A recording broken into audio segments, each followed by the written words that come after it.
Now, on this side of the flood, after God had destroyed all the male part, which was caused by the fallen angels in the flood of Noah, had drowned them, leaving only three sons to be the seed part of the genealogy of the earth coming out of the seed of Noah, which could be traced all the way back to Adam and Eve. But he preserved the seed of Cain through the woman who was of the fallen angels, who Jephthah, the eldest son of Noah, married. Through the inbreeding and the due process of time, this race created a secondary person or nation out of the which was called a Gentile, and having a low pigment count, which reincarnated the white race on this side of the flood and created peoples having a low pigment count and seasoned with knowledge, came from the fallen angels, reintroducing that seed back on this side, even though they didn't have a true father from the fallen angels, but they became a habitat of that race, which was called by the fallen angels because they practiced and they used the same demonic traits as their forebears on the other side. These are the peoples who became the industrialized world of today, creating factories, habitat of engraving images. All of these was reincarnated back on this side because of the spirit and the mindset of those peoples. Even though they flesh was reclaimed back, the spirit and the soul was not reclaimed back because it was the inner man who created and manufactured all these things. They came back in as a woman and reincarnated themselves as a man back on this side of the flood. Well, Daniel, scriptures of Daniel show you where this man have got into trouble at. He created craft, graven image, molten image. He's responsible for all of the vehicles and everything that runs up and down the earth, which lives by the spirit of living fire. Fuel, diesel fuel, jet engine fuel, gasoline, or any kind of fuel you name it, these vehicles and things they created, these and people's called by the fallen angels, they runs off these things. It became the heartbeat. Well, of these factors. Excuse me. Daniel is a prophesied against his people, showing you that these nations who created and manufactured these things that runs off graven and molten images as their heartbeat, Daniel tells you that they was in trouble.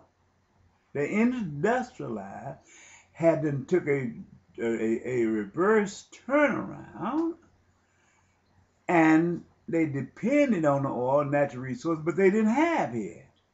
Daniel showed that they had to create propaganda of lies in order to take in control of that oil because their infrastructure, which is dominated by the factories, depends on the crude oil that God gave to his peoples.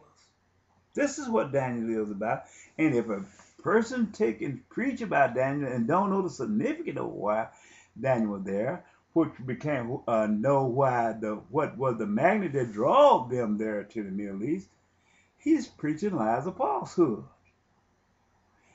Through their heartbeat of their industries in Daniel, by them not having the heartbeat of this valid resource that comes from the earth, which is called crude oil, they had to gather around the thrones of God and declare war upon his peoples in order to fabricate lies to create a justification to invade the land of these peoples.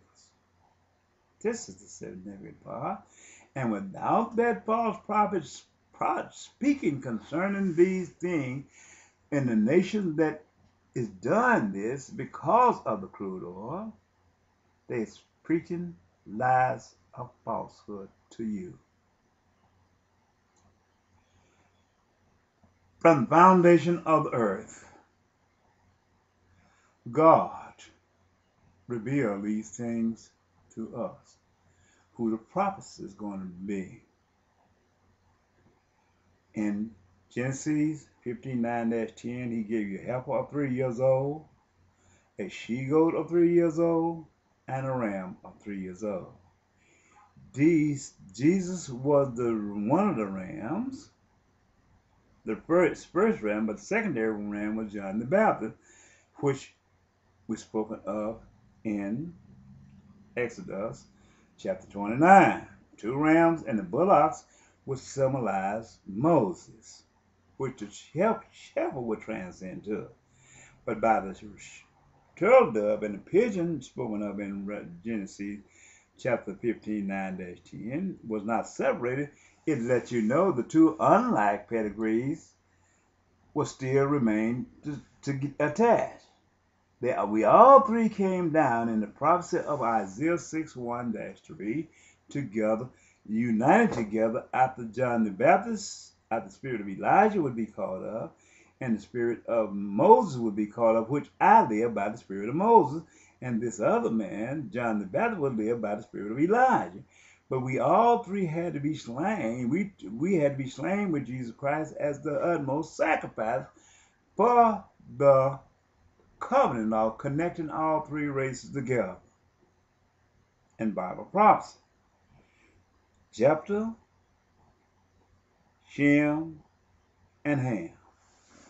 These would be the three races connected together and made the sacrifice through the blood of Jesus. In other words, when Jesus came down to this vessel which was created by God, he would come down and be the sacrifice in the mixture of all three races, with the seed of Abraham being the primary sacrifice, which was the creator of all these races, through a mixture of both Jephthah and Ham. But he had to mix with mixed with Jephthah's race first, entombing them in the middle and coming down taking a wife out of Ham. This is the way these had to be mixed. But all three races had to become part of this sacrifice through the blood of Jesus Christ, with none excluded. In other words, Shem was going to be the primary sacrifice, the seed part of this sacrifice, under the umbrella of Abraham and Isaac and Jacob. But all nations would be a mixture of this sacrifice through the seed to the female of Jephthah and the female of Ham, with the Hebrews going and mixing in with the seed of Jephthah and coming back down and mixing with the seed part of Ham. In other words, they mixed with the daughters of Jephthah and come back and mix down to the bottom and mix with the daughters of Ham. And then through this mixture, then Jesus Christ would be born, John the Baptist would be born, and I would be born, and we would all go to the cross and be slain together as one sacrifice, where he told Abraham mixed all three together and made one sacrifice out of all three races. So we can't sit and say, well, Jesus was born a white man, he was born a black man. He was born all races.